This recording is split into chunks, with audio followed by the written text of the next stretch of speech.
Welcome to our YouTube channel, where wisdom meets inspiration. In this channel, we share valuable insights to help you become the best version of yourself. Our content is designed to uplift your spirit and enrich your life. Make sure to subscribe to our channel to stay connected with this incredible journey. Click the subscribe button below. ಎಲ್ರಿಗೂ ನಮಸ್ತೆ.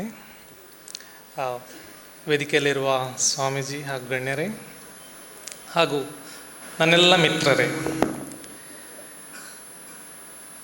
So ಇಂಥ ಒಂದು ಕಾರ್ಯಕ್ರಮ ರಾಮಕೃಷ್ಣ ಆಶ್ರಮದವರು ಮಾಡ್ತಾ ಇರುವಂಥದ್ದು ಸೊಸೈಟಿಗೆ ತುಂಬ help ಆಗ್ತದೆ. ಆ್ಯಂಡ್ ಪ್ಯಾರಲಲಿ ಇಷ್ಟು ಸ್ಟೂಡೆಂಟ್ಸನ್ನು ಗ್ಯಾದರ್ ಮಾಡಿ ಅವರಿಗೆ ಮೋಟಿವೇಶನ್ ಕೊಟ್ಟು ಅವರನ್ನು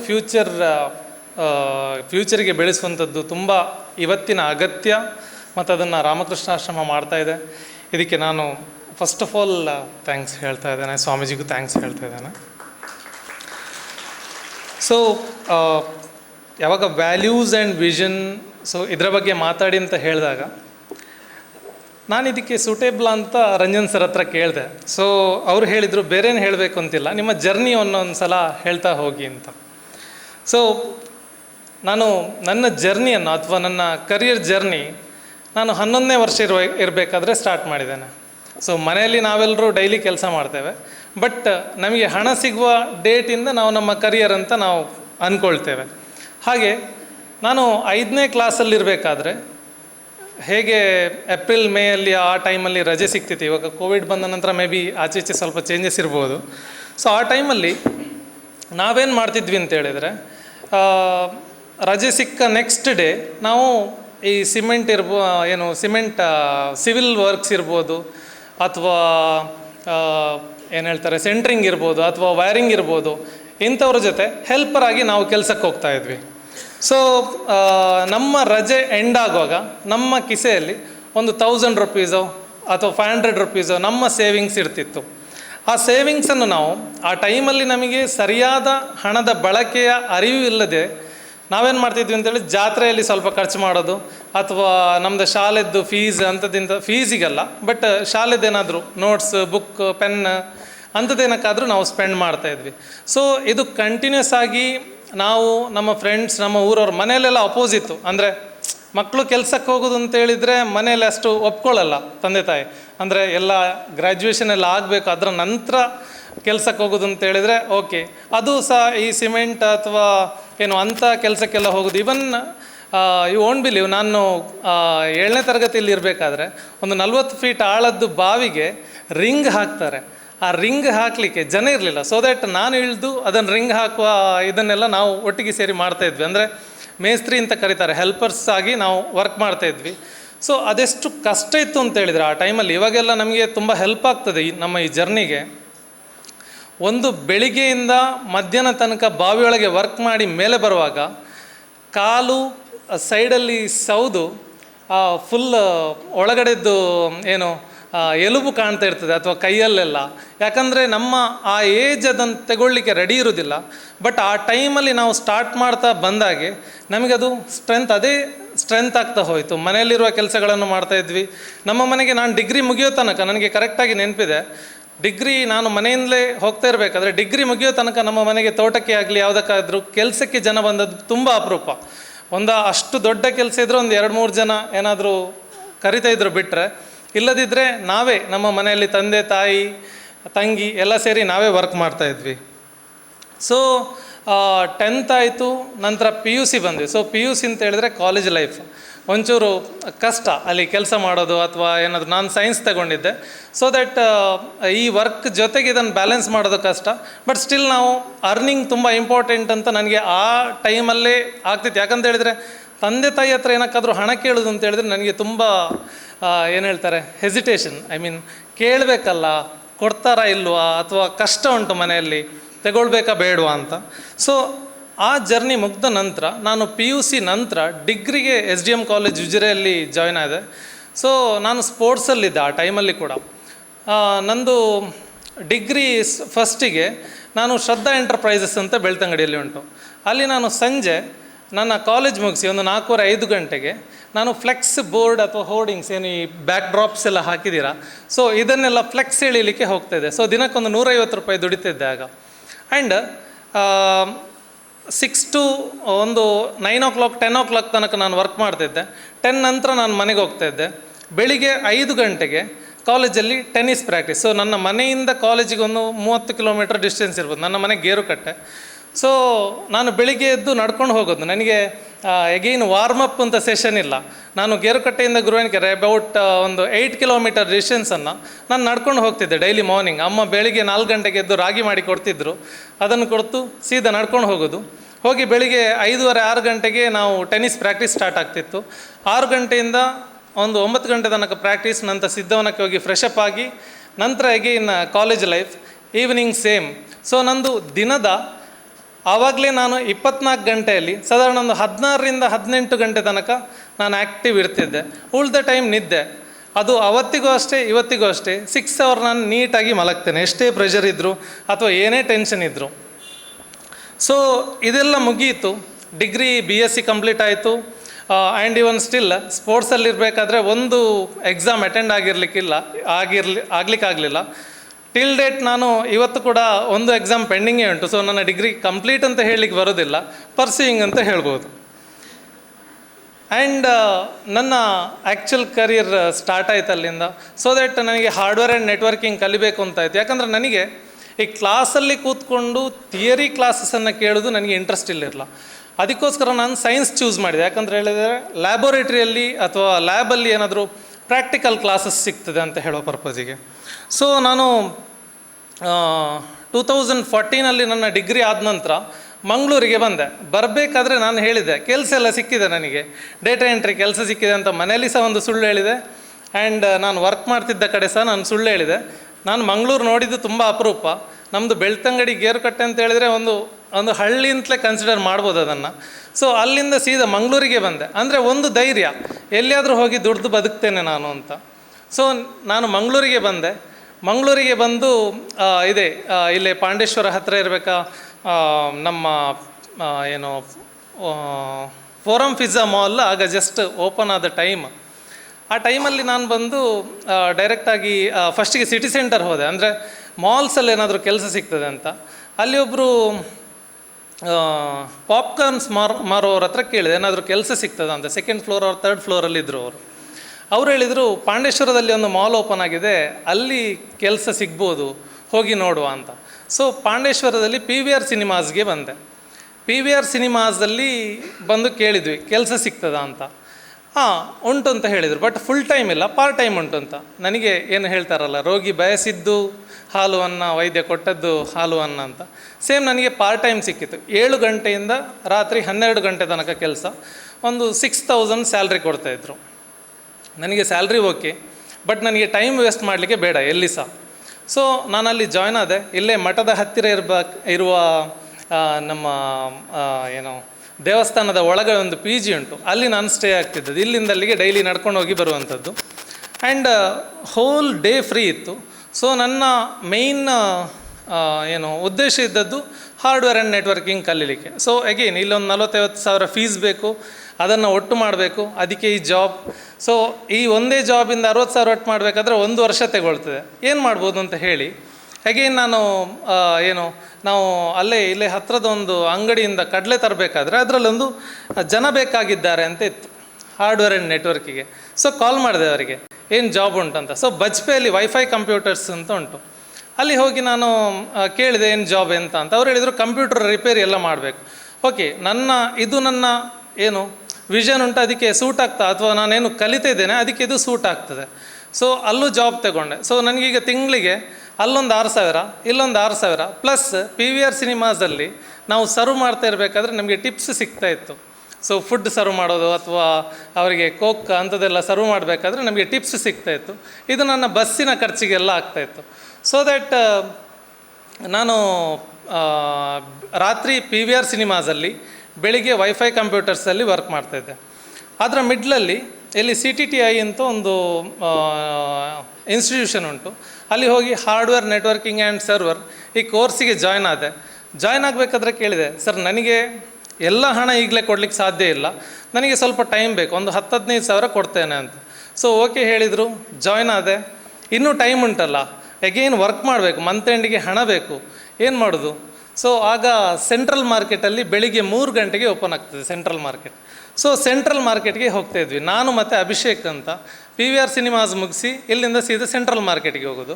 ಸೊ ಅಷ್ಟು ರಾತ್ರಿಗೆ ಇಲ್ಲಿ ಅಲೋ ಮಾಡ್ತಿರಲಿಲ್ಲ, ಎಲ್ಲಿ ನಮ್ಮ PGಯಲ್ಲಿ. ಸೊ ಇಲ್ಲೇ ಹತ್ತಿರ ಒಂದು 4000ಗೆ ರೂಮ್ ಮಾಡ್ಕೊಂಡ್ವಿ, ಹೊಯ್ಗೆ ಬಜಾರ್ ಹತ್ರ. ಸೊ ರೂಮ್ ಮಾಡಿಕೊಂಡು ನಾವು ಅಲ್ಲಿಂದ ಸೆಂಟ್ರಲ್ ಮಾರ್ಕೆಟ್ಗೆ. ಸೊ ನನ್ನ 24 ಅವರ್ಸಲ್ಲಿ ಒಂದು 2-3 ಅವರ್ಸ್ ಬಸ್ಸಲ್ಲಿ ಬರೋ ಟೈಮ್ ಅಲ್ಲಿ ನಿದ್ದೆ. ಆ್ಯಂಡ್ ಇಲ್ಲಿ ಬಂದು ಫ್ರೆಶ್ ಅಪ್ ಆಗಿ ರಪ್ಪ ಕಾಲೇಜಿಗೆ ಹೋಗಿ ಅಲ್ಲಿಂದ 10 ಗಂಟೆಗೆ ಮುಗಿಸ್ಕೊಂಡು 11 ಗಂಟೆಗೆ ವೈಫೈ ಕಂಪ್ಯೂಟರ್ಸ್ಗೆ. ಸೊ ಎಂಟೈರ್ ನನ್ನ ಡೇ ಕಂಪ್ಲೀಟ್ ಆಗ್ತಾಯಿತ್ತು. ಆ್ಯಂಡ್ ಸೆಂಟ್ರಲ್ ಮಾರ್ಕೆಟ್ ಒಳ್ಳೆ ಇನ್ಕಮ್ ಸೋರ್ಸ್. ಹೊರಲಿಕ್ಕೆ ಎಲ್ಲ ನಾವು ಮೊದಲೇ ಕಲ್ತಿದ್ವಿ, ಏನು ತೊಂದರೆ ಇರಲಿಲ್ಲ.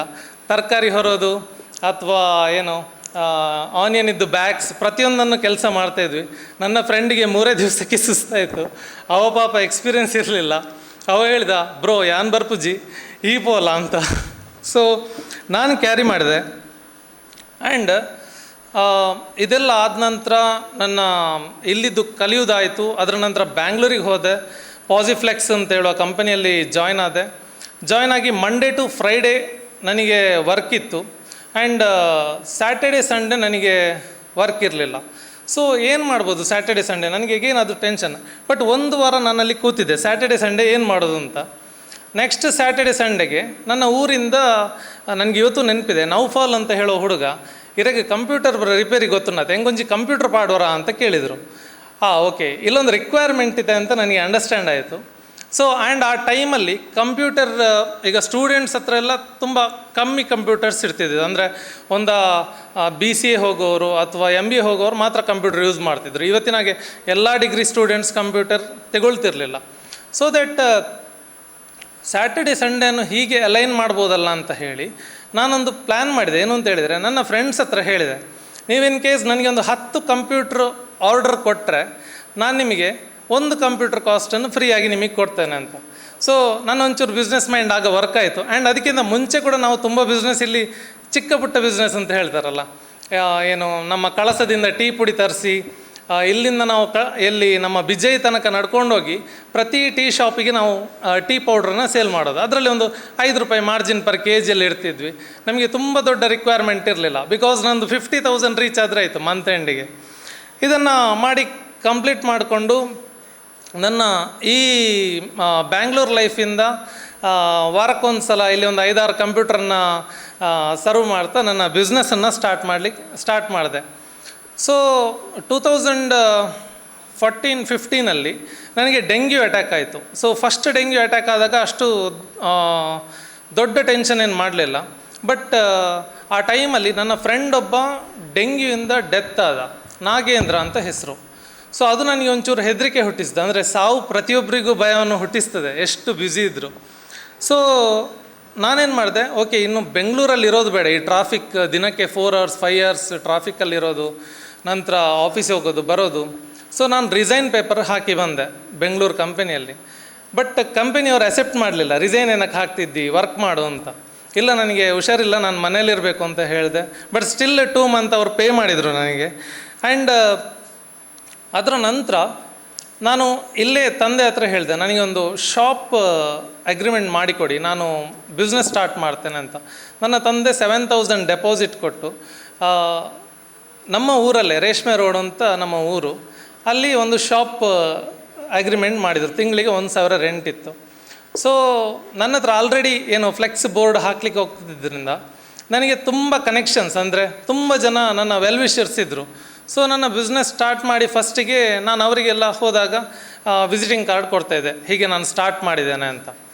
ಬಟ್ ಆ ಸ್ಟಾರ್ಟ್ ಮಾಡಿದ ಊರಲ್ಲಿ 2 ಕಂಪ್ಯೂಟರ್ ಇದ್ದದ್ದು, ಒಂದು ನಂದು ಮತ್ತು ಇನ್ನೊಂದು ನನ್ನ ಫ್ರೆಂಡ್ ಇದ್ದು. ಈ 2 ಕಂಪ್ಯೂಟರ್ಗೆ ಎಷ್ಟು ಸರ್ವಿಸ್ ಕೊಡ್ಬೋದು. ಬಟ್ ಸ್ಟಿಲ್ ನಂದು ಏನು ಅಂತ ಹೇಳಿದರೆ ಮಂತ್ಲಿ ಕಾಸ್ಟ್ ಎಫೆಕ್ಟಿವ್ ಇರ್ತದಲ್ಲ ಅಂತ ಹೇಳಿ ಅಲ್ಲಿಂದ ಸ್ಟಾರ್ಟ್ ಮಾಡಿದೆ, ಪದ್ಮಶ್ರೀ IT ಸೊಲ್ಯೂಷನ್ಸ್ ಅಂತ 2014-15. ಸೊ ಅದರ ನಂತರ ನಾನು ಪ್ರಾಪರ್ ಬಿಸ್ನೆಸ್ಸಲ್ಲೇ ಡೆವಲಪ್ ಆಗ್ತಾ ಬಂದೆ. ವಿದಿನ್ 3 ಇಯರ್ಸ್, ಅಂದರೆ ನನ್ನ ಏಜ್ ಆಫ್ 26ಗೆ ನನ್ನ ಹತ್ರ 3 ಬ್ರ್ಯಾಂಡ್ಸ್ ಇತ್ತು. Insta basket India private limited, and Ethicorp India private limited ಮತ್ತು Padmashree I T solutions. So Padmashree I T ಸೊಲ್ಯೂಷನ್ಸಲ್ಲಿ ನಾವು ಕಂಪ್ಯೂಟರ್ಸ್ ಅಥವಾ CCTV ಅಥವಾ PA ಸಿಸ್ಟಮ್ಸ್, ನಂತರ ಇಂಥ ವೆರೈಟೀಸ್ ಆಫ್ ಸರ್ವಿಸಸನ್ನು ಕೊಡ್ತಾಯಿದ್ವಿ. ಇಂಡಿಯನ್ ನೇವಲ್ ಬೇಸ್ ಇರ್ಬೋದು, ಅಥವಾ MRPL ಇರ್ಬೋದು, ಅಥವಾ OMPL ಇರ್ಬೋದು, ಹಟ್ಟಿ ಗೋಲ್ಡ್ ಮೈನ್ ಇರ್ಬೋದು, ಇಂಥೆಲ್ಲ ಗೌರ್ಮೆಂಟ್ ಟೆಂಡರ್ಸನ್ನು ನಾವು ಗೆಲ್ಲುವಲ್ಲಿ ಸಕ್ಸಸ್ ಆದ್ವಿ. ಟೋಟಲ್ 160 ಎಂಪ್ಲಾಯೀಸ್ ನನಗೆ 26 ವರ್ಷ ಇರುವಾಗ ನನ್ನೊಟ್ಟಿಗೆ ವರ್ಕ್ ಮಾಡ್ತಾಯಿದ್ರು. ಸೊ ಆ ಫೇಸಲ್ಲಿ ಜೋಶಲ್ಲಿ ಹೋಗ್ತಾ ಇರಬೇಕಾದ್ರೆ ಇವನ್ ಇನ್ಸ್ಟಾಬಾಸ್ಕೆಟ್ ಇಂಡಿಯಾ ಪ್ರೈವೇಟ್ ಲಿಮಿಟೆಡ್ ಅಂತ ಹೇಳುವಂಥದ್ದು ನೀವು ನೋಡಿರ್ಬೋದು. ಮಂಗಳೂರವರಿದ್ದರೆ ಮಂಗಳೂರಲ್ಲಿ 4 ಲೊಕೇಶನಲ್ಲಿ ಇತ್ತು. ಪ್ರತಿ ಔಟ್ಲೆಟಲ್ಲಿ 10 ಜನ ಇದ್ದರು, which is a zero waste concept. ಅಂದರೆ ಒಂದು ತರಕಾರಿ ರೈತನ ಮನೆಯಿಂದ ಕನ್ಸ್ಯೂಮರ್ ಇದ್ದು ಮನೆಗೆ ಹೋಗಬೇಕಾದ್ರೆ ಟೋಟಲ್ 40% ವೇಸ್ಟೇಜ್ ಆಗುತ್ತೆ. ಇವತ್ತಿಗೂ ಅದು ಸಮಸ್ಯೆ. ಆ ಸಮಸ್ಯೆಯನ್ನು ಸಾಲ್ವ್ ಮಾಡಲಿಕ್ಕೆ ನಾನು ಸ್ಟಾರ್ಟ್ ಮಾಡಿದ ಕಂಪನಿ ಅದು ಇನ್ಸ್ಟಾಬಾಸ್ಕೆಟ್ ಅಂತ.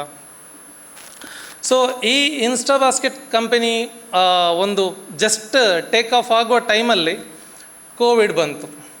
ಸೊ ಎಲ್ಲ ಟೈಮಲ್ಲಿ ನಾವು ಅಂದ್ಕೊಂಡಾಗೆ ಎಷ್ಟು ಜೋಶ್ ಇದ್ದರೂ ನಾವೇನಿದ್ರು ಭಗವಂತನ ಆಟಗಳು ಬೇರೆಯೇ ಇರ್ತವೆ. ಸೊ ಸೆಕೆಂಡ್ ಕೋವಿಡಲ್ಲಿ ನಮ್ಮದೆಲ್ಲ ಔಟ್ಲೆಟ್ಸ್ ಕ್ಲೋಸ್ ಆದವು. ಸೊ ಅರೌಂಡ್ ಒಂದು 7 CR ತನಕ ಡೆಟ್ಟಿಗೆ ಹೋಗಿ ಬಿದ್ದೆ. ಡೆಟ್ ಅಂತೇಳಿದರೆ ನಿಮಗೆ ಖಾಲಿ ಬ್ಯಾಂಕ್ ಲೋನ್ಸ್ ಮಾತ್ರ ಅಲ್ಲ, ಹ್ಯಾಂಡ್ ಲೋನ್ಸ್ ಇತ್ತು, ಅದರ ಜೊತೆಗೆ ಥ್ರೆಟ್ಸ್ ಇದ್ದವು. ಅಂದರೆ ದುಡ್ಡು ಮಾಡಿಕೊಡ್ತೇನೆ ಅಂತ ಹೇಳಿದರೆ ಸಹ ಬಿಡೋದಿಲ್ಲ. ಫೋನ್ ಮೇಲೆ ಫೋನ್, ದಿನಕ್ಕೊಂದು 50-100 ಕಾಲ್ಸ್, ಈ ಹಣ ತಗೊಂಡವ್ರದ್ದೇ ಕಾಲ್ಸ್, ತಡಿಲಿಕ್ಕೆ ಆಗ್ತಿರಲಿಲ್ಲ. 160 ಜನರಿಂದ ಸ್ಟ್ರೈಟ್ ಲೈನ್ ಕೆಳಗೆ ಸೀದಾ 4 ಜನಕ್ಕೆ ಬಂದು ನಿಲ್ತೀವಿ. ಜಸ್ಟ್ ಮೂರು ಜನ ಸ್ಟಾಫ್ಸ್ ನಾವು ಉಳ್ಕೊಂಡ್ವಿ. ಆ 3 ಜನರಿಂದ ವಾಪಸ್ ನಾನು ಕಾನ್ಫಿಡೆನ್ಸಿಗೆ ತಗೊಂಡೆ. ಓಕೆ, ನೋ ಪ್ರಾಬ್ಲಮ್, ಆದದ್ದು ಆಗಿ ಹೋಗಿದೆ, ಪಾಸ್ಟ್ ಈಸ್ ಪಾಸ್ಟ್. ಅದನ್ನು ಎಲ್ಲೆಲ್ಲ ಮಿಸ್ಟೇಕ್ ಮಾಡಿದ್ದೀವಿ ಅದನ್ನು ರಿಕವರಿ ಮಾಡಿಕೊಂಡು ಮುಂದೆ ಹೋಗುವ ಅಂತ. ಸೊ ನಮ್ಮ ಎಕ್ಸ್ಪೀರಿಯೆನ್ಸನ್ನು ತಗೊಂಡು ಅಂಥದ್ದೇ ಕೊಲ್ಯಾಪ್ಸ್ ಆದ ಇನ್ನೊಂದು ಕಂಪನಿಗೆ ಕನ್ಸಲ್ಟೆನ್ಸಿ ಅಂತ ಸ್ಟಾರ್ಟ್ ಮಾಡಿದ್ವಿ. ಸೊ ಆ ಕನ್ಸಲ್ಟೆನ್ಸಿದ್ದು ನಮ್ಮ ವಿಷನ್ ಏನು ಅಂತ ಹೇಳಿದರೆ, ನಾವೇನು ಚಾರ್ಜ್ ಮಾಡೋದಿಲ್ಲ ನಿಮಗೆ ಫಸ್ಟಿಗೆ. ಸೊ ನೀವು ಸಕ್ಸಸ್ ಆದರೆ ಅದರಲ್ಲಿ ಪೋರ್ಷನ್ ನಮಗೆ ಬೇಕು. ಸೊ ಆ ರೀತಿ ಆಗುವಾಗ ಆ ಕಂಪನಿಗೂ ಒಳ್ಳೆಯದಾಯ್ತು. ಅಂದರೆ ಓಕೆ, ಇವರಿಗೆ ಹಣ ಕೊಡಲಿಕ್ಕಿಲ್ಲಲ್ಲ ಅಡ್ವಾನ್ಸ್, ಏನಾದರೂ ಮಾಡಿದರೆ ಸಕ್ಸಸ್ ಆದರೆ ಮಾತ್ರ ಕೊಡಲಿಕ್ಕೆ. ಸೊ ಅವರು ಒಪ್ಪಿಕೊಂಡ್ರು. And from that company we were recovered invoiced around 70 lakh rupees ನಮಗೆ ಪ್ರಾಫಿಟ್ ಬಂತು. ಆ್ಯಂಡ್ ಅದರಿಂದ ಸ್ವಲ್ಪ ಕೊಡ್ತಾ ಬೇರೆ ಬೇರೆ ವರ್ಟಿಕಲ್ಸನ್ನು ಓಪನ್ ಮಾಡಿಕೊಂಡು ಲಾಸ್ಟ್ 3 yeaರಲ್ಲಿ ನಾವು ಆ ಡೆಟ್ಟಿಂದ ಆಲ್ಮೋಸ್ಟ್ ಹೊರಗೆ ಬಂದ್ವಿ. ಅದರ ಜೊತೆಗೆ ಈಗ ನಮ್ಮ ಟೀಮಲ್ಲಿ ಅಗೇನ್ ಗ್ರೋ ಆಗ್ತಾಯಿದೆ. 30 ಜನರ ಟೀಮ್ ಟಿಲ್ ಟುಡೇ. ಆ್ಯಂಡ್ ಈಗ ಅಗೇನ್ 125 ಜನರನ್ನು ನಾವು ರಿಕ್ರೂಟ್ ಮಾಡ್ತಾಯಿದ್ದೇವೆ. ಆ್ಯಂಡ್ ನೆಕ್ಸ್ಟ್ 2026ಅಲ್ಲಿ we were visioning around 1600 to 2000 employment generation ಮಾಡುವ ಈ AI ಜರ್ನಿಯಲ್ಲಿ ನಾವು ಇದ್ದೇವೆ. ಸೊ ಒಂದು ಚಿಕ್ಕ ಮೆಸೇಜ್ ಎಲ್ರಿಗೂ ಏನು ಅಂತ ಹೇಳಿದರೆ, ಥ್ಯಾಂಕ್ ಯು. ಒಂದು ಚಿಕ್ಕ ಮೆಸೇಜ್ ನಿಮಗೆ ಯೂತ್ಗೆ ಏನು ಅಂತ ಹೇಳಿದರೆ, ನಿಮಗೆ ಸಿಗುವ ಟೈಮ್ ಇವತ್ತು, ಅದು ಇವತ್ತಿಗೆ ಮಾತ್ರ, ನಾಳೆಗೆ ಸಿಗೋದಿಲ್ಲ. ಅದು ಇವತ್ತೊಂದು 10 ನಿಮಿಷ ಉಂಟು, ನಾನೊಂಚೂರು ಆರಾಮದಲ್ಲಿರ್ತೇನೆ, ಅಥವಾ ಇವತ್ತೊಂದು ಫ್ರೀ ಉಂಟು, ಯೂಟ್ಯೂಬ್ ನೋಡ್ತಾ ಇರ್ತೇನೆ, ರೀಲ್ಸ್ ನೋಡ್ತಾ ಇರ್ತೇನೆ, ಅಥವಾ ಮೂವಿ ನೋಡ್ತಾ ಇದ್ದೇನೆ. ಪ್ರತಿಯೊಂದು ಬೇಕು, ಪ್ರತಿಯೊಂದನ್ನು ಯಾವುದನ್ನು ನಾವು ಅವಾಯ್ಡ್ ಮಾಡಬಾರ್ದು. ಇವನ್ ನಾನು ಅಷ್ಟು ಸ್ಟ್ರೆಸ್, ಅಷ್ಟು ಕಿರಿಕಿರಿ ಇದ್ದಾಗಲೂ ಸಹ ನಾನೊಂದು 150 ರೂಪಾಯಿ ಒಟ್ಟು ಮಾಡಿಕೊಂಡು, ಯಾವಾಗ ಈ ಡೆಟ್ಟೆಲ್ಲ ಆದ ಟೈಮಲ್ಲಿ, ಯು ವೋಂಟ್ ಬಿಲೀವ್, ನನ್ನ ಹತ್ರ ಎಷ್ಟು ಹಣಕ್ಕೆ ಕಷ್ಟ ಇತ್ತು ಅಂತ ಹೇಳಿದರೆ, ನಾವು ಊಟಕ್ಕೆ ಕದ್ರಿ ಟೆಂಪಲ್ಗೆ ಹೋಗ್ತಿದ್ವಿ. ಇದೇ 1.5 year 2 year ಬ್ಯಾಕ್. ಮಧ್ಯಾಹ್ನದ ಊಟಕ್ಕೆ ಹಣ ಇರಲಿಲ್ಲ, ಕದ್ರಿ ಟೆಂಪಲ್ಗೆ ಹೋಗಿ ಊಟ ಮಾಡಿಕೊಂಡು ಆಫೀಸಿಗೆ ಹೋಗ್ತಾಯಿದ್ವಿ. ಆಫೀಸಲ್ಲಿ ಸಹ ಟೀಮಲ್ಲಿ ಅಷ್ಟೇ, ಕೆಲವರಿಗೆ 6 month ಇದ್ದು ಸ್ಯಾಲ್ರಿ ಕೊಟ್ಟಿರಲಿಲ್ಲ, 8 month ಇದ್ದು ಸ್ಯಾಲ್ರಿ ಕೊಟ್ಟಿರಲಿಲ್ಲ. ಬಟ್ ಎಲ್ರಿಗೂ ಗೊತ್ತಿತ್ತು ನಾವೊಂದು ಹೇಗಾದರೂ ಮಾಡಿ ಹೊರಗೆ ಬರ್ತೇವೆ ಅಂತೇಳಿ ವರ್ಕ್ ಮಾಡಿದರು. ನನ್ನ ಜೊತೆ 3 ಜನ ಇದ್ದದ್ದು 8 ಜನ ಆಯಿತು, 8ರಿಂದ 30 ಆಯಿತು. ಈಗ 30ರಿಂದ ನಾವು 125, 200 ಹಾಗೆ ಗ್ರೋ ಆಗಲಿಕ್ಕೆ ಟ್ರೈ ಮಾಡ್ತಾಯಿದ್ದೇವೆ. ವಿತ್ ಒಂದು ಒಳ್ಳೆ ವಿಷನ್ ಅಥವಾ ಆ ಟೈಮನ್ನು ಮ್ಯಾನೇಜ್ ಮಾಡ್ತಾ ಹೋದರೆ ಯಾವುದೂ ಕಷ್ಟ ಅಲ್ಲ, ಅದು ನಮಗೆ ಗೆಲುವಿಗೆ ದಾರಿ ಮಾಡಿಕೊಡ್ತದೆ ಅಂತ ಹೇಳುವಂಥದ್ದನ್ನು ಯೋಚನೆ ಇಟ್ಕೊಂಡು ಅದನ್ನು, ಆ ಟೈಮನ್ನು ನಾವು ಯೂಸ್ ಮಾಡ್ತಾ ಹೋದರೆ ಖಂಡಿತವಾಗ್ಲೂ ಪ್ರತಿಯೊಬ್ಬರು ಗೆಲ್ಬೋದು ಅಂತ ಹೇಳ್ತಾ ನನ್ನ ಮಾತನ್ನು ಮುಗಿಸ್ತೇನೆ. Thank you. Become Swami Vivekananda's messenger. Share the video with 3 of your friends.